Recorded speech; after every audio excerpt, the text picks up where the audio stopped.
பிரியமானவர்களே, நம்முடைய wings of victory அறக்கட்டளை மூலமாக இந்த 9, 10, 11 ஜூலை மாதத்தில் 3 நாட்களும் ஒரு விசேஷமான ஒரு பயிற்சி ஒன்றை நாங்கள் ஒழுங்குபடுத்தி இருக்கிறோம். இது ஒரு குரோஷிட் கிளாஸ். அதில் விசேஷமாக ஐரின் எட்வின் என்ற கின்னஸ் ரெக்கார்ட் பெற்ற அருமையான சகோதரி இதை கற்றுக்கொள்ளுகிறாங்க. இது ஒரு மிக முக்கியமான ஒரு கலை. நிறைய பேருக்கு இது பிடிக்கும். அழகாக பின்னிருக்காங்களே அப்படின்னு அதை சொல்லுவாங்க. இந்த வகுப்பு நமக்கு மிக குறைந்த விலையில் நடைபெறுகிறது. நம்முடைய விருகம்பாக்கம் அலுவலகத்தில் வைத்து உடனடியாக கொஞ்சம் சீட் தான். ஆசைப்படுறவங்க, சென்னையில் இருக்கிறவங்க கலந்து கொள்ளலாம். முதல் நாள் மாத்திரம்தான் ஃபுல் டே கிளாஸ், மற்ற 2 நாளும் பாதி நாட்கள் தான். நீங்கள் கீழே இருக்கிற ஃபோன் நம்பருக்கு தொடர்பு கொண்டு ரிஜிஸ்டர் பண்ணி நீங்கள் அங்கே அந்த அட்மினோட நீங்கள் பேசி மற்ற விவரங்களை தெரிந்து கொள்ளலாம். நல்ல வாய்ப்பை பயன்படுத்தி கொள்ளுங்கள். கர்த்தர் ஆசீர்வதிப்பார். என் அன்பு சகோதர சகோதரிகளே, ஆண்டவராகிய இயேசு கிறிஸ்துவின் நாமத்தில் என் அன்பின் வாழ்த்துக்கள். இன்றைய முத்து எனும் இந்த சிறிய தியானத்தின் மூலமாய் மறுபடியும் அமலேக்கனை எப்படி ஜெயிப்பது என்பதை நம்ம தியானித்து கொண்டிருக்கிறோம். உங்கள் வாழ்க்கையில் ஒவ்வொரு நாளும் உங்களோடு எதிர்த்து நிற்கிற இந்த அமலேக்கனை மேற்கொள்வதற்கு கற்றுக்கொள்ளுங்கள். அமலேக்கியர்களை ஜெயிக்கிறதற்கு கற்றுக்கொள்ளுங்கள். இந்த அமலேக்கன் உங்களை எதிர்த்து வருவான், உங்களை சோர்ந்து போக செய்வான், தளர்ந்து போக செய்வான், உங்களுக்கு விரோதமாக எழுந்து யுத்தம் பண்ணுவான். ஆனால் நீங்கள் தேவனுக்காக தைரியமாய் நிற்க இந்த நாளிலே தீர்மானம் எடுங்க. கர்த்தர் விடவே மாட்டார். கர்த்தருடைய பிள்ளைகளே, நேற்று தினத்தில் சொன்னேன், தாவீது அமலேக்கனை மேற்கொள்வதற்கு முன்பாக கர்த்தருக்குள் தன்னை திடப்படுத்தி கொண்டான். முதலாவது இருதயம் திடப்படுத்தப்பட வேண்டும். இரண்டாவது கைகள் திடப்படுத்தப்பட வேண்டும். இன்றைக்கு எபிரேயருக்கு எழுதின நிருபம் 12ஆம் அதிகாரம் 12ஆம் 13ஆம் வசனங்களை நான் படிக்கிறேன். எபிரேயர் 12, 12, 13. ஆகையினால் நெகிழ்ந்த கைகளையும் தளர்ந்த முழங்கால்களையும் நீங்கள் திரும்ப நிமிர்த்தி முடமாயிருக்கிறது பிசகி போகாமல் சொஸ்தமாகும்படிக்கு உங்கள் பாதங்களுக்கு வழிகளை செவ்வைப்படுத்துங்கள். உங்களுடைய முழங்கால்கள் அது நிமிர வேண்டும். தளர்ந்து போன உங்கள் முழங்கால்கள், இப்போ இந்த முழங்கால் சோர்ந்து போயிடுச்சு, இந்த முழங்கால் தளர்ந்து போய்விட்டது, பலனற்று போயிடுச்சு. பாருங்க, அந்த பெல்ஷாத்சார் ராஜாவுடைய அரண்மனையில் அந்த சாந்து பூசப்பட்ட சுவரிலே ஒரு மனுஷ கையுறுப்பு எழுதின பொழுது இந்த பெல்ஷாத்சார் ராஜாவுடைய முழங்கால்கள் எல்லாம் ஒன்றோடு ஒன்று மோதிக்கொண்டது, தளர்ந்து போய்விட்டது. அவனால் அதை தாக்கு பிடிக்க முடியல. பயம். கர்த்தருடைய பிள்ளைகளே, நீங்கள் எதுக்காக பயந்துட்டு இருக்கிறீங்க? உங்களுடைய முழங்கால்கள் தளர்ந்து போய்விட்டதோ? தளர்ந்த முழங்கால்கள் உங்களுக்கு இருக்கிறது. ஐயோ, என்னால் பலனே இல்லை, என்னால் ஒன்றுமே பண்ண முடியல அப்படின்னு சூழ்நிலைகளை கண்டு நீங்கள் பயந்துட்டீங்களா? இந்த வார்த்தையை கேட்டுக்கிட்டு இருக்கிற அருமையான சகோதரனே, சகோதரியே, உங்கள் முழங்கால்களை ஆண்டவர் பலப்படுத்துவாராக. உங்கள் முழங்கால்கள், உங்கள் கால்கள் திரும்ப அது நிமிருவதாக. ஒருவேளை பலனெல்லாம் போகும் பொழுது நடக்க முடியாது, பயந்த ஒரு சூழ்நிலைக்குள்ள உங்கள் கால் எடுத்து முன்னால் எடுத்து வைக்கவே முடியாது. ஏன்னா நமக்கு பயம். சோர்ந்து போகாதீங்க.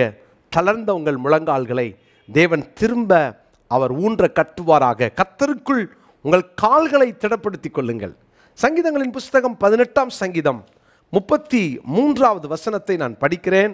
சங்கீதம் 18, 33வது வசனம். அவர் என் கால்களை மான்களுடைய கால்களை போலாக்கி என்னுடைய உயர்தலங்களில் என்னை நிறுத்துகிறார். என் கால்களை மான்களுடைய கால்களை போலாக்கி என்னுடைய உயர்தலங்களில் என்னை நிறுத்துகிறார். ஆபக்குக் 3ஆம் அதிகாரம் 19ஆம் வசனத்திலே அதை வாசிக்கிறோம். தேவன் நம்முடைய கால்களை மான் கால்களாக மாற்றுகிறார். தளர்ந்து போயிட்டீங்களா? எப்படி நான் உயர்தளத்துக்கு ஏறுவேன்? எப்படி ஏற முடியும்? நான் 1 அடி அடித்தா 2 அடி சறுக்கிறேனே, என்னால் மேலே போக முடியுமா? பயந்து போய் ஒருவேளை முழங்காலெல்லாம் தளர்ந்து போய் உங்கள் கால்கள் எல்லாம் முன்னேற முடியாதபடி சோர்ந்து போய் இருக்கலாம்.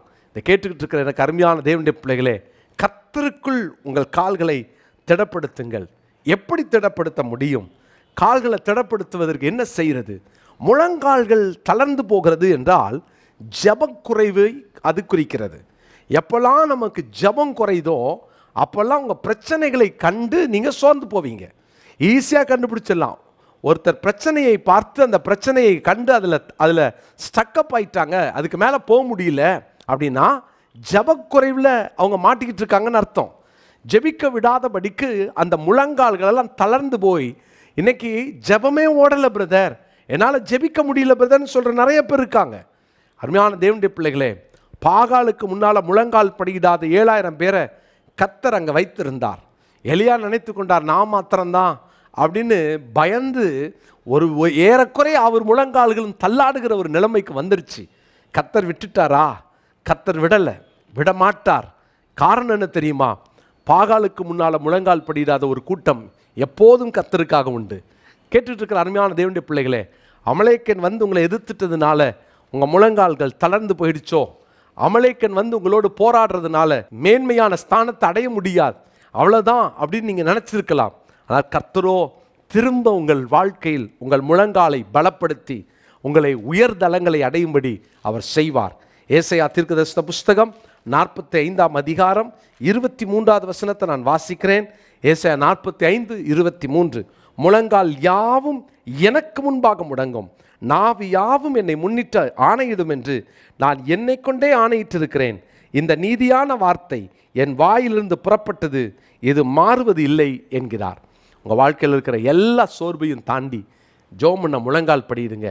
பிரச்சனை ஜாஸ்தியாச்சுன்னா ஜபத்தை ஜாஸ்தியாக்குங்க, ஜபத்தை குறைக்காதீங்க. ஜபம் குறைய பிரச்சனை பெருசாக இருக்கும். ஜபம் அதிகமாக பிரச்சனையை மேற்கொண்டு உயர்தலங்களை நீங்கள் அடையும்படி உங்கள் கால்களை கர்த்தர் ஸ்திரப்படுத்துவாராக, முழங்கால்களை பலப்படுத்துவாராக. இந்த நாளினுடைய மனப்பாட வசனத்தை குறித்து கொள்ளுங்க. சங்கீதங்களின் புஸ்தகம் 18ஆம் சங்கீதம் 33வது வசனம். 18ஆம் சங்கீதம் 33வது வசனம். ஜெபிக்கலாமா? நல்ல தகப்பனே, எங்கள் கால்களை நாங்கள் பலப்படுத்த, எங்கள் கால்கள் மான் கால்களைப் போல மாற எங்களை அர்ப்பணிக்கிறோம். பல நேரங்களில் பிரச்சனையை கண்டு நாங்கள் சோர்ந்து போய் மேற்கொள்ள முடியாத ஒரு நிலைக்கு தள்ளப்பட்டுறோம். எங்களை மன்னியும், எங்கள் கால்களை பலப்படுத்தும், நாங்கள் உயர்தலங்களை அடைய எங்களை அர்ப்பணிக்கிறோம். அமலேக்கனை மேற்கொள்வதற்கு ஜபம் எவ்வளவு அவசியம் என்பதை தொடர்ந்து எங்களுக்கு கற்றுக் கொடுக்குறீங்க. எங்கள் ஜப வாழ்க்கையை கட்டி எழுப்ப எங்களை ஒப்பு கொடுக்கிறோம். இயேசுவின் நாமத்தில் ஜபிக்கிறோம் நல்ல பிதாவே, ஆமென். பிரியமானவர்களே, நம்முடைய விங்ஸ் ஆஃப் விக்டரி அறக்கட்டளை மூலமாக இந்த 9, 10, 11 ஜூலை மாதத்தில் 3 நாட்களும் ஒரு விசேஷமான ஒரு பயிற்சி ஒன்றை நாங்கள் ஒழுங்குபடுத்தி இருக்கிறோம். இது வந்து ஒரு குரோஷியட் கிளாஸ். இது அதில் விசேஷமாக ஐரின் எட்வின் என்ற கின்னஸ் ரெக்கார்ட் பெற்ற அருமையான சகோதரி வந்து இதை கற்றுக்கொள்ளுகிறாங்க. இது ஒரு மிக முக்கியமான ஒரு கலை. நிறைய பேருக்கு இது பிடிக்கும், அழகாக பின்னிருக்காங்களே அப்படின்னு அதை சொல்லுவாங்க. இந்த வகுப்பு நமக்கு மிக குறைந்த விலையில் நடைபெறுகிறது. நம்முடைய விருகம்பாக்கம் அலுவலகத்தில் வைத்து உடனடியாக ரொம்ப கொஞ்சம் சீட் தான். ஆசைப்படுறவங்க, சென்னையில் இருக்கிறவங்க வந்து கலந்து கொள்ளலாம். முதல் நாள் மாத்திரம்தான் ஃபுல் டே கிளாஸ், மற்ற 2 நாளும் பாதி நாட்கள் தான். நீங்கள் கீழே இருக்கிற ஃபோன் நம்பருக்கு தொடர்பு கொண்டு ரிஜிஸ்டர் பண்ணி நீங்கள் அங்கே அந்த அட்மினோட நீங்கள் பேசி மற்ற விவரங்களை தெரிந்து கொள்ளலாம். நல்ல வாய்ப்பை பயன்படுத்தி கொள்ளுங்கள். கர்த்தர் உங்களை ஆசீர்வதிப்பார்.